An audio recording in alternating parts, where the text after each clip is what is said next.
பிதா, குமாரன், பரிசுத்த ஆவியின் நாமத்தினாலே ஆமென். ஜெபம் செய்வோம். மகா உன்னதங்களில் வாசமாக இருக்கிற அன்பின் தாப்பனே, இது இந்த நாளிலும் கூட நம்முடைய திரு சன்னிதானத்திலே ஓய்வு நாளின் காலை வேளையிலே கூட தேவருடைய சன்னிதானத்திலே குடும்பங்களாக இந்த சமூகத்திலே கூடி வந்து உடைய இறை செய்தியை கேட்கும் இந்த தருணத்திலே பரிசுத்த ஆவியானுடைய அசைவாடுதலை கட்டளிட்டுள்ளோம். உம்முடைய வெளிப்பாடுகள் சூழலிலும் அது தடைபடுவதில்லை. ஆகவே இந்த கொரோனா வைரஸ் பரவல் சூழலிலும் உலக அளவிலே ஊரடங்கு உத்தரவு என்ற சூழலிலே கூட நம்முடைய திரு சன்னிதானத்தை நாடி வந்திருக்கிற உடைய இறை மக்களோடு கூட பேசுவீராக, வழிநடத்துவீராக, ஆசீர்வதிப்பீராக. இயேசு கிறிஸ்து மூலம் வேண்டிக் கொள்கிறோம் ஜீவனுள்ள நல்ல தாப்பனே, ஆமென். ஆண்டவர் நாமம் மகிமைக்கென்றும் இந்நாளின் ஆண்டவரை ஆராதிப்பதற்கென்று தெரிந்து கொள்ளப்பட்ட பாமாலை 258வது பாமாலை. இயேசுவே உம்மை தியானித்தால் உள்ளம் கனியுமே, கண்ணார உம்மை காணுங்கால் பரமானந்தமே, மானிட மீட்பரேசுவின் சீர்நாமம் போலவே என்கிறநாதம் வாய்ந்தேரின் உண்டோ இப்பாரிலே, நீனோரு கொண்டறிஞ்சுக்கு நம்பிக்கையாகுவே, நீர் சாந்தமுள்ள மாந்தற்கு சந்தோஷமேகுவே, கேட்போர்க்கும் தேடுவோர்க்கும் நீர் இவரின் நன்மையோ, கண்டடைந்தோரின் பாக்கியசே யா சொல்ல முடியும். இயேசுவே நன்மை உணர்ந்து விபக்கர் அறிவார், அவம்பின் நாடமாடந்து மற்றோர் அறிந்திடார். இயேசுவே எங்கள் முக்தியோ, பேரின்பமும் நீரே, இப்போதும் நித்திய காலமும் நீரெங்கள் மாட்சியே. இந்த இக்கட்டான சூழலிலும் இறைவனுடைய செய்தியை கேட்கும்படியாய் ஆவலாய் காத்திருக்கிற உங்கள் அனைவரையும் இறைமந்தின் இயேசுவின் இனிய நாமத்திலே வாழ்த்துகிறேன். இன்றைய இறை செய்தியுடைய ஆதாரமாய் தெரிந்து கொள்ளப்பட்ட வேத பகுதி பரிசுத்த யோவான் எழுதின நற்செய்தி நூல் 14ஆம் அதிகாரம் வசனங்கள் 1 முதல் 6 வரை வாசிக்க கேட்போம். யோவான் 14ஆம் அதிகாரம் வசனங்கள் 1 துவங்கி 6 முடிய. உங்கள் இருதயம் கலங்காதிருப்பதாக, தேவனிடத்தில் விசுவாசமாயிருங்கள், என்னிடத்திலும் விசுவாசமாய் இருங்கள். என் பிதாவின் வீட்டில் அநேக வாசஸ்தலங்கள் உண்டு. அப்படி இல்லாதிருந்தால் நான் உங்களுக்கு சொல்லியிருப்பேன். ஒரு ஸ்தலத்தை உங்களுக்காக ஆயத்தம் பண்ண போகிறேன். நான் போய் உங்களுக்காக ஸ்தலத்தை ஆயத்தம் பண்ணின பின்பு நான் இருக்கிற இடத்திலே நீங்களும் இருக்கும்படி நான் மறுபடியும் வந்து உங்களை என்னிடத்தில் சேர்த்து கொள்வேன். நான் போகிற இடத்தை அறிந்திருக்கிறீர்கள், வழியையும் அறிந்திருக்கிறீர்கள் என்றார்.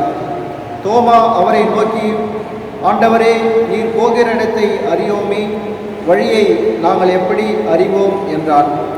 அதற்கு இயேசு, நானே வழியும் சத்தியமும் ஜீவனமாயிருக்கிறேன். என்னாலே அல்லாமல் ஒருவனும் பிதாவினிடத்தில் வரான் என்பதே. பாடம் முடிந்தது. கிறிஸ்துவுக்கு மகிமை உண்டாகும். ஆண்டவராக இயேசு கிறிஸ்துவின் மகிமுள்ள நாமத்தில் இறைமக்கள் யாவருக்கும் மிகுந்த சமாதானமும் ஆண்டுடைய பாதுகாவலும் அவருடைய வழி நடத்துதலும் ஆசீர்வாதம் நிறைவாய் உண்டாயிருப்பதாக என்று நான் பார்த்து விரும்புகின்றேன். நாம் சென்று கொண்டிருக்கிற சூழல் இறைமக்கள் யாவரும் நன்கு அறிவோம். இந்த நாளிலே உலகமெங்கும் கோவிட்-19 என்ற ஒரு சூழல், தேசமெங்கும் ஊரடங்கு உத்தரவு என்ற ஒரு சூழல், எங்கு இந்த கொள்ளை நோய் அனைவரும் தாக்கிவிடுமோ அல்லது நம் குடும்பத்தை தாக்கிவிடுமோ அல்லது என்னை தாக்கிவிடுமோ என்ற ஒரு பயம் நிறைந்த ஒரு சூழல். ஸோ இப்படிப்பட்ட சூழலிலே கானான் தேசத்துக்குள்ளாக 10 பேர் அந்த பாலமோடு ஒரு தேசத்தை சுவைத்துக் கொள்ளும்படியாக அதை வேவு பார்க்கும்படி 10 பேர் சென்றார். அந்த 10 பேரிலே திரும்பி வந்த 8 பேர் பயந்து போகும்படியான ஒரு செய்தியை கொண்டு வருகிறார்கள். ஆனால் காலேப் யோசுவாவோ அவளை இந்த சூழலை, இந்த பாலமோடு ஒரு தேசத்தை நாம் எளிதாக சுழிந்து கொள்ள முடியும் என்ற தைரியத்தை அவளுக்கு கொடுத்து, கடவுள் அவளுக்கு கொடுத்த விசுவாச பிரயாணத்திலே அவர்களை ஊக்கப்படுத்தி நடத்தி சென்றார். ஆகவே இப்படி இன்றைக்கு இருக்கிற சூழலில் கூட பெருவாரியான மக்கள் இந்த கொரோனா வைரஸ் என்ற சூழலிலே பயப்படும்படியான ஒரு செய்தி தான் கொண்டு வருகிறார்கள். ஆனால் இப்படிப்பட்ட சூழலிலே இறைமக்கள் தைரியமாக வாழ வேண்டும். இறைமக்கள் அந்த இயேசுவிலே கொண்டிருந்த அந்த தைரியம் நமக்கு உண்டாவது மட்டுமல்லாத மற்ற இறைமக்களோடு கூட அந்த நம்பிக்கை தேர்வு செய்தி, இப்படிப்பட்ட சூழலில் நாம் பயப்பட தேவையில்லை. நமக்காக மரித்து உயிரோடு எழுந்த ஆண்டவர் பிரசன்னம் நம்மோடு கூட இருக்கிறார். நான் பிழைத்திருக்கிறேன், நீங்களும் பிழைப்பீர்கள் என்ற ஆண்டவர் வாக்குத்தத்தங்கள் நாம் கொடுத்திருக்கிறார். ஆண்டவரை நம்புவர்கள் ஒருபோது வெட்கப்பட்டு போவதில்லை. நான் உங்களை விட்டு விலகுவதும் இல்லை, கைவிடுவதும் இல்லை என்ற வார்த்தைகளை ஆண்டவர் சொல்லியிருக்கிறார் என்று சொல்லி நாம் விசுவாசிப்பது மட்டுமல்ல, இந்த பயம், உயிர் பயம் நிறைந்த சூழலிலே நம்ம சுற்றியுள்ள இறைமக்களையும் நாம் பலப்படுத்த நாம் அழைக்கப்படுவோம். ஆகவே இப்படிப்பட்ட ஒரு நம்பிக்கை திரு செய்தியை உங்களுக்கு கொடுக்க வேண்டும் என்றுதான் இப்படிப்பட்ட ஒரு நம்பிக்கை செய்தியை கொடுக்கிற ஒரு சிலரே இருக்கிற அவர்கள் மத்தியிலே நம்முடைய வாலாஜா சிஎஸ்சி தூய யோவான் ஆலய கூட ஒரு நம்பிக்கை செய்தி கொடுக்க வேண்டும் என்றுதான் இப்படிப்பட்ட ஒரு ஏற்பாட்டை நாம் அனைவருக்கும் செய்யப்பட்டிருக்கிறது. ஆகவே ஆண்டவரை நாம் துதிக்கின்றோம். இந்த காலகட்டங்களில் வீட்டோடு கூட நீங்கள் தங்கியிருங்கள் என்ற ஒரு ஸ்லோகன், ஸ்டே அட் ஹோம் என்பது ஒரு அறைகூலாக நமக்கு கொடுக்கப்பட்டிருக்கிறது. ஆகவே வீட்டோடு நாம் தங்கியிருக்கிற அந்த காலங்களிலே, இந்த ஊரடங்கு போன்ற காலகட்டங்களிலே சபைக்கு, திருச்சபைக்கு வர, ஆலயத்துக்கு வர முடியாத சூழலிலே நம்முடைய வீடுகளையே தொழுகை ஸ்தலமாக நாம் மாற்ற நாம் அழைக்கப்படுவோம். ஒரு வாட்ஸ்அப் செய்தியிலே இப்படியாக ஒரு கருத்து பரிமாறப்பட்டிருந்தது. அது என்னவென்றால், பிசாசும் இயேசு கிறிஸ்துவும் உரையாடி கொள்கிற ஒரு உரையாடல். அது என்னை அதிகமாக கவர்ந்தது. அந்த உரையாடல் என்னவென்றால், பிசாசு இயேசுவை பார்த்து சொல்லுகிறார், பார்த்தீரா, நான் ஆலயங்கள் மூடப்பட்டு விட்டது என்று சொல்லி அவன் மகிழ்ச்சியோடு கூட பகிர்ந்து கொள்கிறான். அப்போது இயேசு ஆண்டவர் அந்த பிசாசு இடத்திலே பகிர்ந்து கொள்கிறார், உனக்கு இன்னொன்று தெரியுமா, இறைமக்களுடைய வீடுகளையே தொழுது கொள்ளும் இடமாக மாற்றப்பட்டிருக்கிறது உனக்கு தெரியுமா என்று பகிர்ந்து கொள்கிற ஒரு காரியம். ஆகவே இறைமக்கள் இந்த காலகட்டங்களிலே ஆலயத்துக்கு செல்ல முடியலே என்று சொல்லி வருத்தத்தோடு கவலையோடு கூட இல்லாமல் நம்முடைய வீடுகளிலேயே ஆண்டவரை உண்மையோடு ஆவியோடு தொழுது கொள்ள நாம் அழைக்கப்படுகிறோம். செய்தி பற்றி நீங்கள் கவலைப்பட தேவையில்லை. ஒவ்வொரு வாரமும் ஒருவேளை இந்த ஊரடங்கு உத்தரவு முடியும் வரை விதமாக சமூக வலைதளத்திலே உங்களுக்காக இறை செய்தி உங்களை வீட்டை விட்டு வந்து சேரும் என்பதில் சந்தேகமில்லை. ஆகவே எங்கெல்லாம் 2-3 பேர் கூடிய நாமத்தினால தொழுது கொள்கிறார்களோ அவள் மத்தியிலே நான் இருப்பேன் என்று ஆண்டவர் வாக்குறுத்தபடினாலே நாம் தங்கியிருக்கும் வீடுகளிலேயே நாம் ஆண்டவரை உண்மையோடு ஆவியோடு தொழுது கொண்டு அவருடைய வழிநடத்துதலையும் ஆசீர்வாதத்தையும் தொடுத்து பெற்றுக்கொண்டு வாழ நாம் ஒவ்வொருவரும் நாம் அழைக்கப்படுகிறோம். ஸோ இந்த செய்தியிலே உங்களோடு பகிர்ந்து கொள்ள ஒரு சுருக்கமான ஒரு செய்தி என்னவென்று சொன்னால்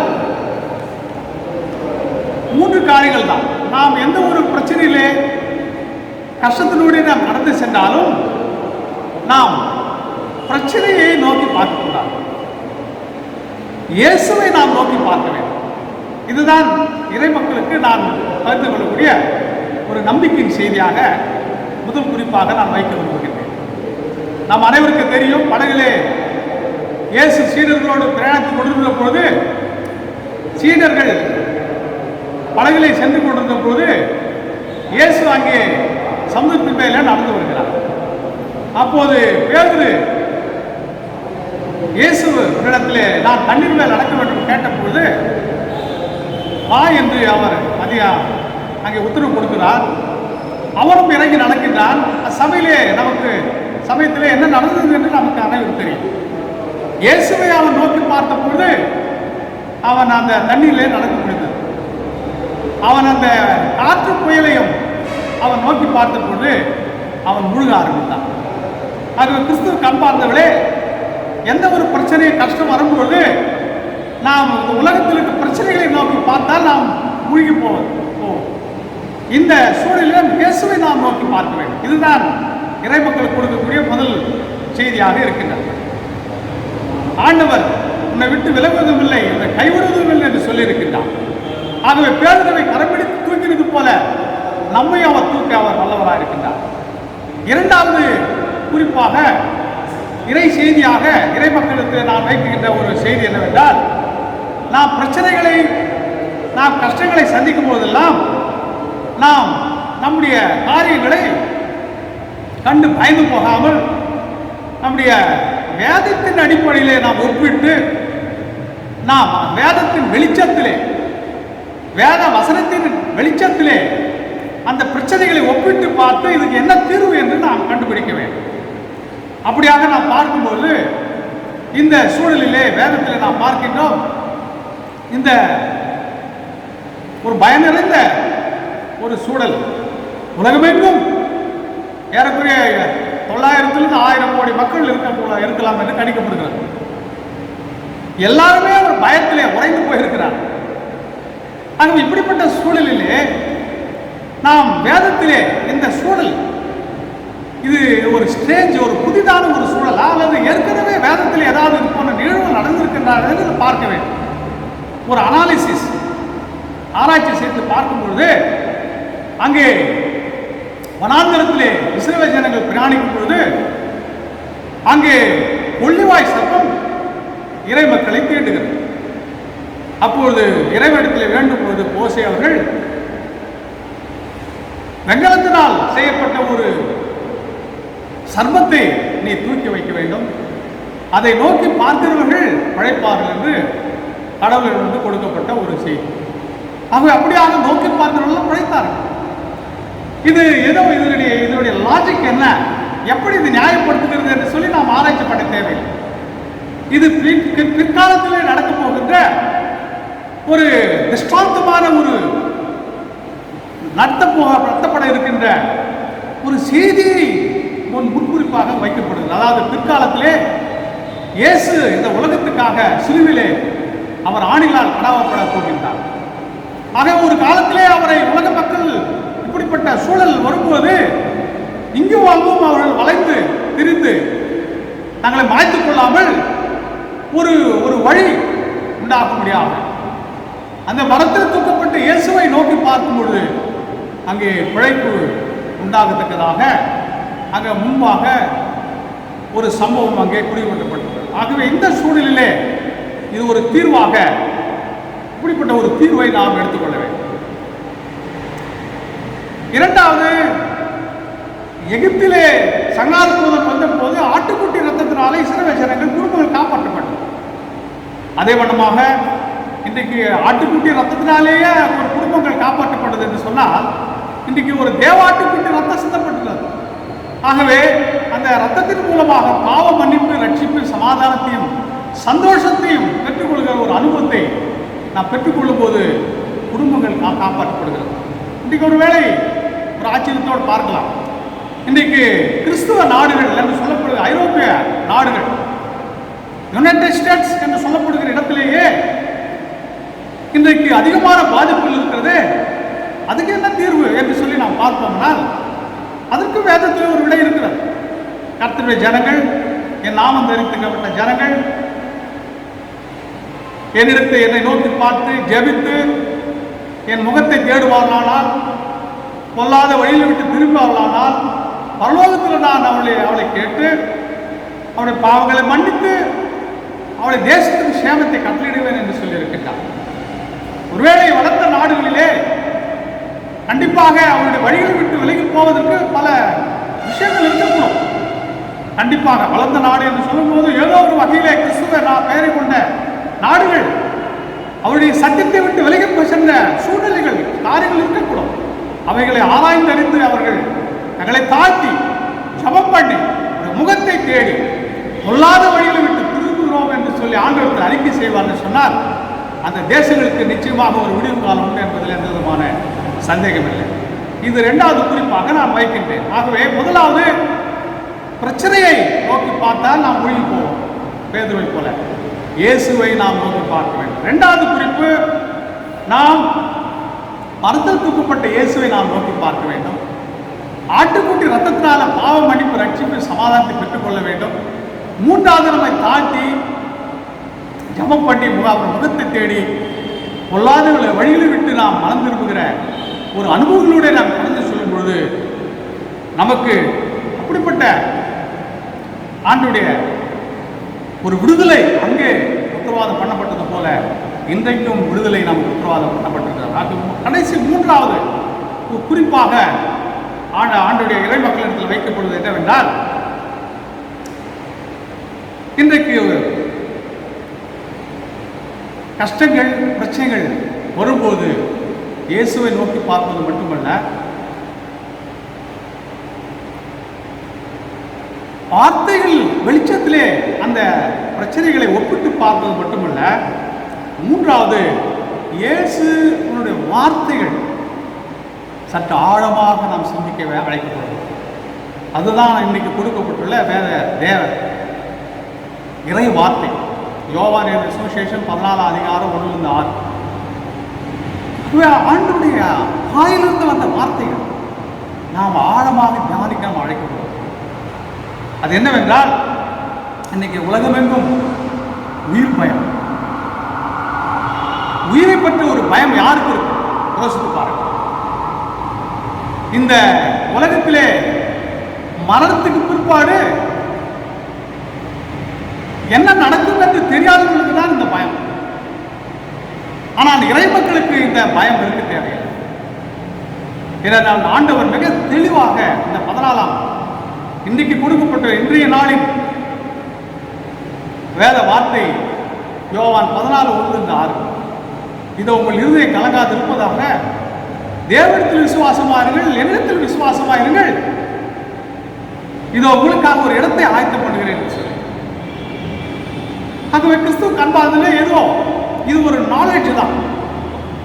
ஸோ நாம் செத்து போனால் நாம் எங்கே போகிறோம் என்று பயத்தை நீக்குவதற்காக இந்த குறிப்பு சொல்லப்படவில்லை.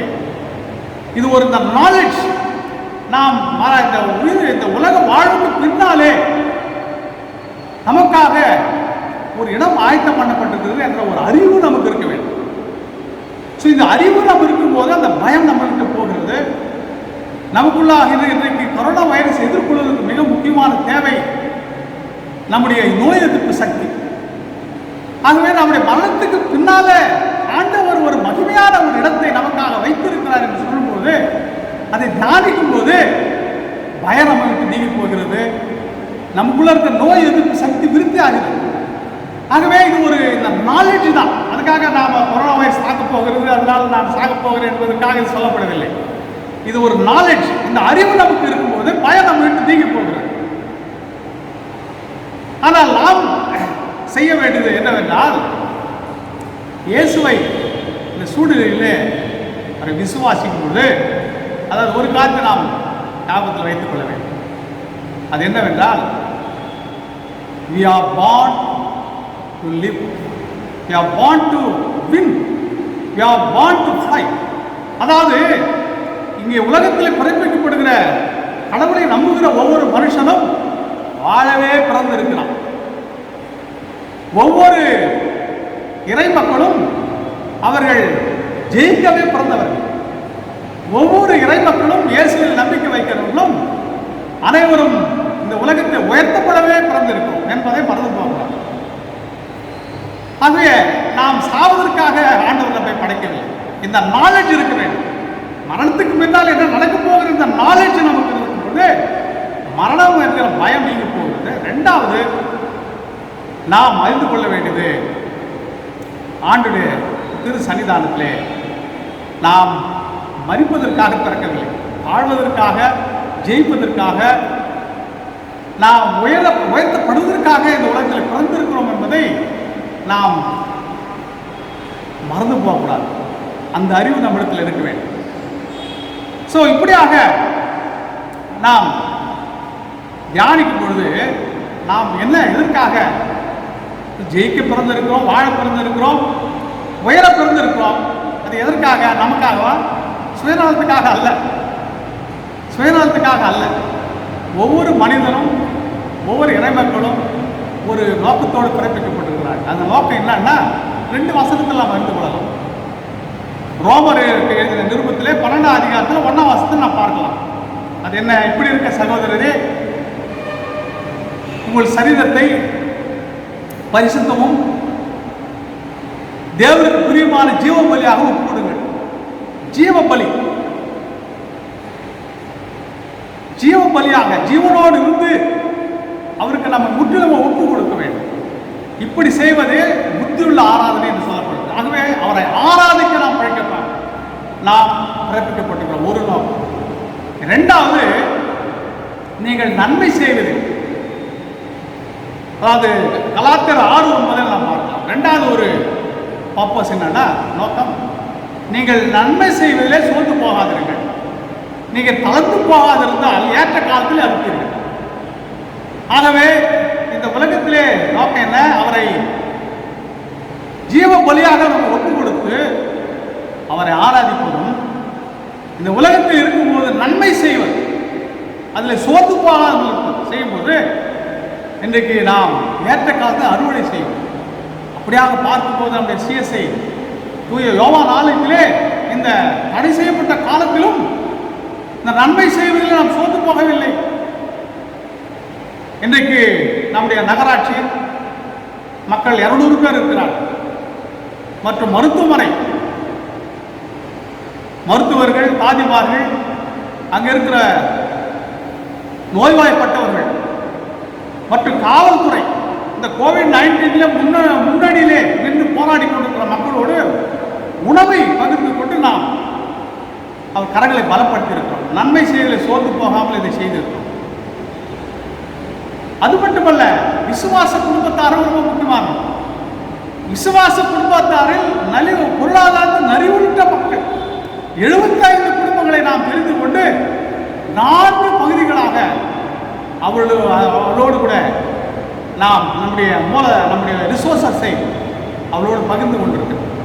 அது மட்டுமல்ல, வடநாட்டிலிருந்து சிஎம்சியிலே மருந்து பார்ப்பதற்கு ஊரடங்கு உத்தரவு பிறப்பது நிமித்தம் உண்ண உணவில்லாமல் தவித்துக் கொண்டிருந்த 1000 பேருக்கு, கிட்டத்தட்ட 1000 பேருக்கு உணவை மட்டுமல்ல நம் ஆதரவற்றோர் நம்முடைய வருடம் முழுவதும் ஒவ்வொரு ஞாயிற்றுக்கிழமைகளில் வெளியிலே நம்முடைய ஆதரவை தேடி வருகிற அவர்களை கண்டு அவளுக்கு உதவி செய்யலாம். ஆகவே மாத்திரமல்ல, இந்த தடை செய்யப்பட்ட காலத்திலும் மக்கள் வீடுகளை கோயிலாக மாற்றி ஆண்டவரை ஆராதிக்கும்படி அவர்கள் உற்சாகப்பட்டு வருகிறார். ஆகவே இந்த ஆண்டவர் நம்ம எதற்காக படைத்தார் அந்த நோக்கத்தை கச்சிதமாக இந்த வாலாஜா தூய யோவான் ஆலயத்தின் மூலமாக நாம் நிறைவேற்றி வருகிறோம். மிக சிறப்பான ஒரு செயலர், பொருளர் மற்றும் குருசேகருக்கு கூட அங்கத்தினர்கள், அன்பான இறைமக்கள், நான் அதிகமாக மகிழ்ந்து களி கூறுகின்றேன். எப்படிப்பட்ட ஒரு சூழலிலும் நாம் அவருடைய திருச்சத்தத்தை மகிமையாக நிறைவேற்ற வருகிற கிருபை தந்திருக்கின்றார்.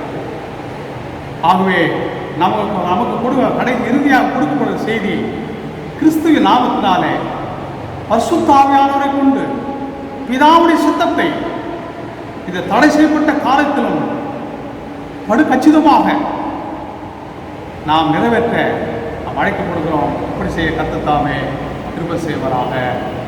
ஆமென். தேவனுக்கு துதியும் கனமும் மகிமையும் உண்டாவதாக. வாக்குத்தத்த வசனம் ஏசாயா தீர்க்கதரிசியின் புஸ்தகம் 60ஆம் அதிகாரம் வசனம் 19. ஏசாயா 60:19.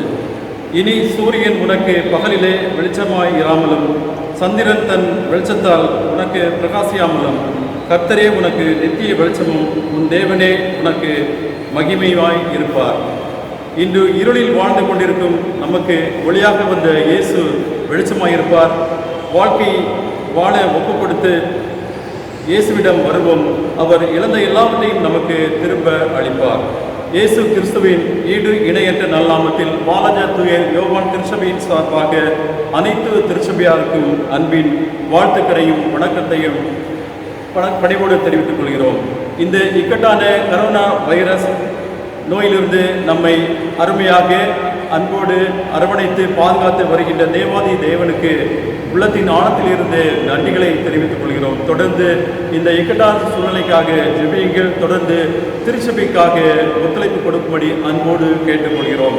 எல்லா தகவல்களையும் நமது யோவான் ஆலய வாட்ஸ்அப் குழுவின் மூலமாக உங்களுக்கு தொடர்ந்து தெரிவித்துக் கொள்கிறோம் என்பதில் மட்டற்ற மகிழ்ச்சி அடைந்து கொள்கிறோம். அதோடு நம் ஆலயத்தின் திருச்சபை மக்களுக்காகவும் சரி, இந்த நகர பகுதியில் காவல்துறை மற்றும் முனிசிபாலிட்டி மற்றும் ஹாஸ்பிட்டல் மற்றும் வாலண்டியர்ஸ் அனைவருக்கும் தேவையான உணவுகளை பல்வேறு நிலைகளில் ஏற்பாடு செய்து வருகிறோம். வருவீர்கள். அதற்காக அயராது உழைக்கப்பட்டிருக்கின்ற ஆயர், பொருளர், ஊர்சேகர குழு உறுப்பினர்கள், திருச்சபையின் அன்பு உள்ளங்களுக்கு அன்பின் நன்றிகளை தெரிவித்துக் கொள்கிறோம். இதற்காக பல்வேறு நிலைகளை உதவி செய்து கொண்டு வருகின்ற அனைத்து திருச்சபையாருக்கும் உள்ளத்தின் ஆழத்திலிருந்து நன்றிகளை தெரிவித்துக் கொள்கிறோம். தொடர்ந்து பல்வேறு உதவிகளை செய்ய வேண்டிய கட்டாயத்தில் நாம் இருக்கின்றோம். ஆகவே இதற்காக ஜெபியுங்கள்.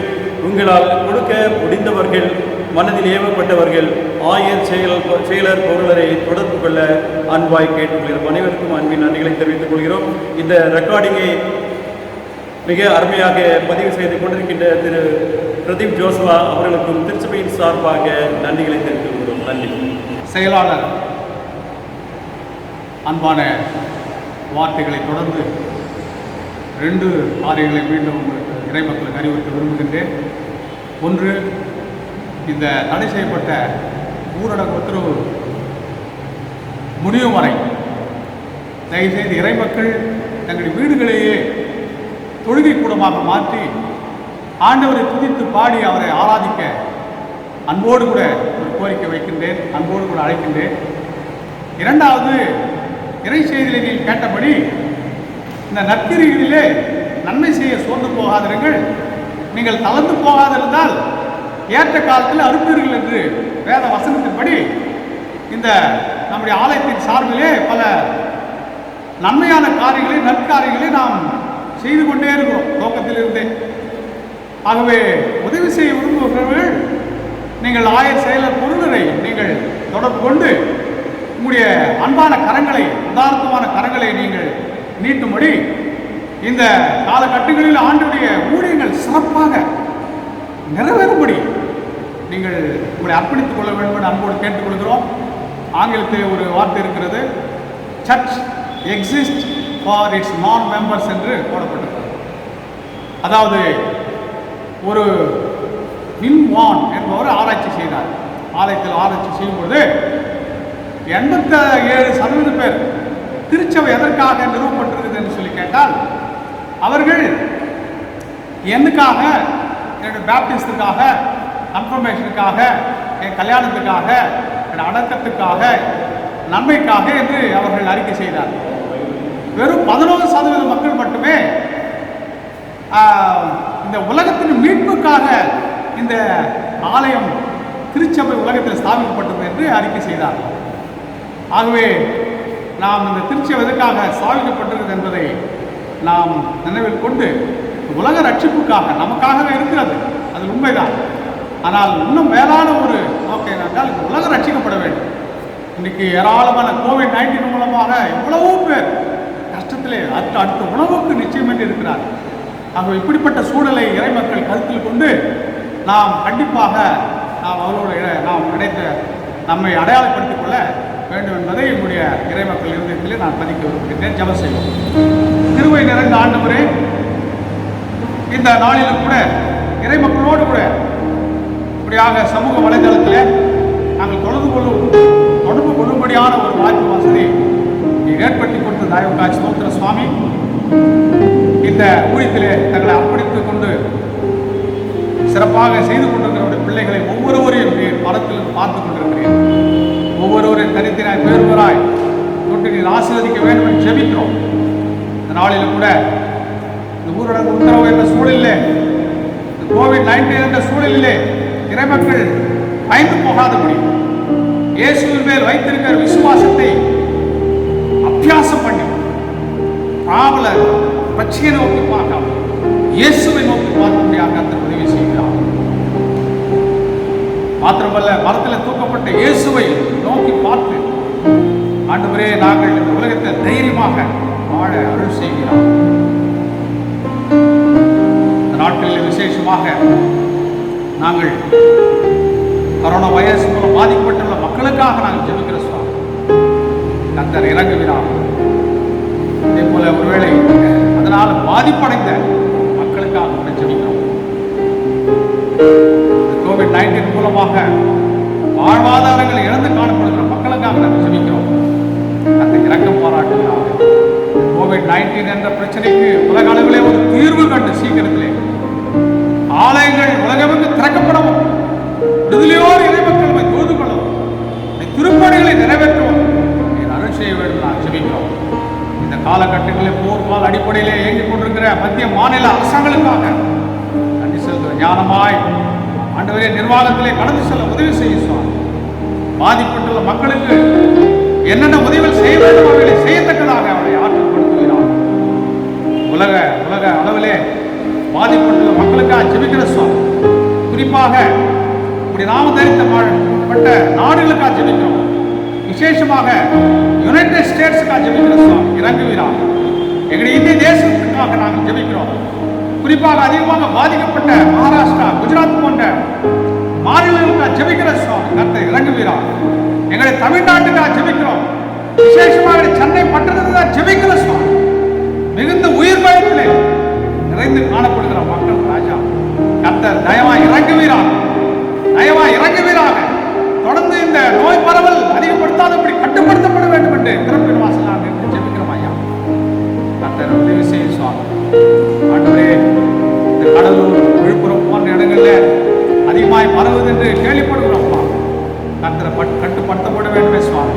இந்த காலகட்டங்களில் பெண்கள் அதிகமாய் பாதிக்கப்பட்டிருக்கிறார்கள், குழந்தைகள் அதிகமாய் பாதிக்கப்பட்டிருக்கிறார்கள். ஆண்டவரே, கூலி வேலை செய்கிறவர்கள் அதிகமாய் பாதிக்கப்பட்டிருக்கிறார்கள்.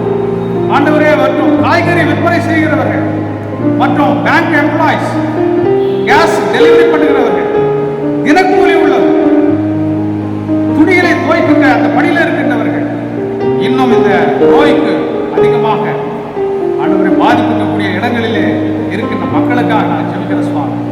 குறிப்பாக இந்த போர் முறையில், இந்த COVID-19 என்ற போரில் முன்னணியிலே நின்று செயல்பட்டுக் கொண்டிருக்கிற ஒவ்வொரு மருத்துவர்களுக்காக, தாதிமார்களுக்காக, ஒவ்வொரு பணியாளர்களுக்காக, மற்ற நகராட்சி துப்புரவு பணியாளர்களுக்காக, ஆண்டவரை காவல்துறைக்காக, ஆண்டவரை அனைவருக்காக நான் ஜெபிக்கிற சுவாமி கர்த்தர் இறங்குவீராக.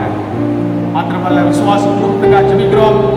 ஆண்டவரே தேவமார் பாஸ்டர்மார்கள், ஆண்டவரே பைபிள் உமன்மார்கள் மற்றும் சுவிசேஷகர்கள், எத்தனையோ விதமான இன்னும் அநேகர் பணி ஓய்வு பெற்றவர்கள், ஊழியர்கள், மிஷனரிஸ் அப்பா, இன்னும் சுவிசேஷகர்கள் போன்ற மக்கள் ஒருவேளை பொருளாதாரத்தில் நலிந்து உடைய பிள்ளைகள் ஊழியத்தை செய்கிறவர்கள் பாதிக்கப்பட்டிருந்தார். அவளுக்கும் அந்த காலகட்டம் இறங்க வேண்டும் நாங்கள் ஜெபிக்கிறோம். கர்த்தர் தொடர்ந்து ஆண்டவரே இறங்குவீராக சுவாமி. உடைய வசனத்தின்படி நாம் தெரிந்த ஜனங்கள் நாங்கள் தாழ்த்துகிறோம் ஐயா. உங்களிடத்திலே வேண்டுதல் செய்கிறோம் அப்பா. உடைய முகத்தை தேடுகிறோம் அப்பா. எங்களுடைய பொருளாதார வழிகளை விட்டு நாங்கள் திரும்புவோம் என்று அறிக்கை செய்கிறோம் சுவாமி. எங்களிடத்தில் தவறு உண்டு அப்பா. மனித குலத்திலே தவறுகள் உண்டு. தயவாக இறங்கும். நீர் பரலோகத்திற்கு நீர் எங்கள் ஜபத்தை கேட்டு எங்கள் பாவங்களை மன்னித்து எங்கள் தேசத்தின் சேமத்தை நீ கட்டிடம். குறிப்பாக நாம் தரித்த நாடுகளுக்கு சேமத்தை கட்டிடம். சீக்கிரத்தில் முடிவு காணப்படி கர்த்தர் உதவி செய்யும். ஆலயங்கள் திறக்கப்பட உதவி செய்யும். விடுதலையோடு தோதுக்குள்ள கிருபை தந்து ஆசீர்வதியும். திருப்பணிகளை தொடர்ந்து ரெண்டத்திரையாக நாங்கள் செய்ய கர்த்தர் உதவி செய்யும். நாங்கள் என்ன நோக்கத்துக்காக படுத்தீர் என்று அறிகிறோம். உண்மை தோது கொள்வதும் நாங்கள் நன்மை செய்யல சோர்ந்து போகாதிருப்பதும். அப்படி சோர்ந்து போகாதிருக்கும் போது அதுக்கு ஏற்ற காலத்தில் அறுப்போம் என்கிற ஒரு நோக்கத்துக்காக படைக்கப்பட்டிருக்கிறோம். அப்படிப்பட்ட கிருபை வரங்களை மரத்திலிருந்து அனுப்பி எங்களை வழிநடத்தி ஆசீர்வதிக்க வேண்டும் என்று ஜெபிக்கிறோம். எங்களுடைய திருச்சபை ஆயர், செயலர், பொருளர், குருசேர குழு அங்கத்தினர்கள், இறைமக்கள் யாவருக்காக விசேஷமாக ஜெபிக்கிறோம். குடும்பங்களுக்காக ஜெபிக்கிறோம்.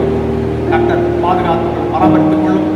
ஞானமாய் நாங்கள் நடந்து கொள்ளவும், மற்ற இறைமக்களோடு ஞானமாய் நடந்து கொள்ளவும், ஒரு பாதத்தை ஒருவர் சுமந்து கிறிஸ்துவின் பிரமாணத்தை நிறைவேற்ற உதவி செய்யும். கோவிட்-19 மூலமாக பாதிக்கப்பட்டுள்ள மக்களுக்கு நேர்முகமாக மறைமுகமாக உதவி செய்து கடவுளுடைய அன்பை வெளிப்படுத்த முடியாது, கடவுளுடைய மகத்துவத்தை வல்லமை வெளிப்படுத்த முடியாது. எங்கள் கரங்களை பலப்படுத்த வேண்டும் என்று, உன்னத பலத்தினாலே எங்களை இடைக்கட்டிக் கொள்ள வேண்டும் என்று இயேசு கிறிஸ்து மூலம் வேண்டிக் கொள்கிறோம். ஜீவனுள்ள நல்ல தகப்பனே, ஆமென். என் ஆத்துமாவே கர்த்தரை ஸ்தோத்திரி, முழுல வேடி பரிசுத்த நாமத்தை ஸ்தோத்திரி. என் ஆத்துமாவே கர்த்தரை ஸ்தோத்திரி, கர்த்தர் செய்த சகலமும் நாளைக்கு. ஆமென். ஆண்டவராகிய இயேசு கிறிஸ்துவின் கிருபையும் பிதாவாகிய தேவனுடைய அன்பும் பரிசுத்தாவின் ஐக்கியமும் வழிநடத்தலும் ஆசீர்வாத நன்மைகளும் விசேஷமாக ஆண்டவருடைய ஆடி பாய்ந்த கருத்திலிருந்து அவருடைய பிள்ளைகளுக்கு என்று உண்டாகிற, அவருடைய பயப்படுறவர்களுக்கு என்று உண்டாகிற, அவருடைய வசனத்துக்கு அஞ்சி நடக்கிறவர்களுக்கு என்று உண்டாகிற தெய்வீக தொடுதலும் விடுதலையும் சந்தோஷம் சமாதானம் சகலவிதமான பரலோகத்தின் ஆசீர்வாதம் நிறைவாக என்றென்றும் உண்டாயிருப்பதாக. ஆமென். கர்த்தர் உங்களோடு இருப்பாராக, அவர் உங்கள் ஆவியோடு இருப்பாராக. சமாதானத்தோடு ஜீவனம் பண்ணுங்கள் கர்த்தருடைய நாமத்தினாலே. ஆமென். God bless you all. இறைவனுடைய சமாதானம் உங்களுக்கு அனைவருக்கும் நிறைவாக உண்டாயிருக்கும். ஆமென்.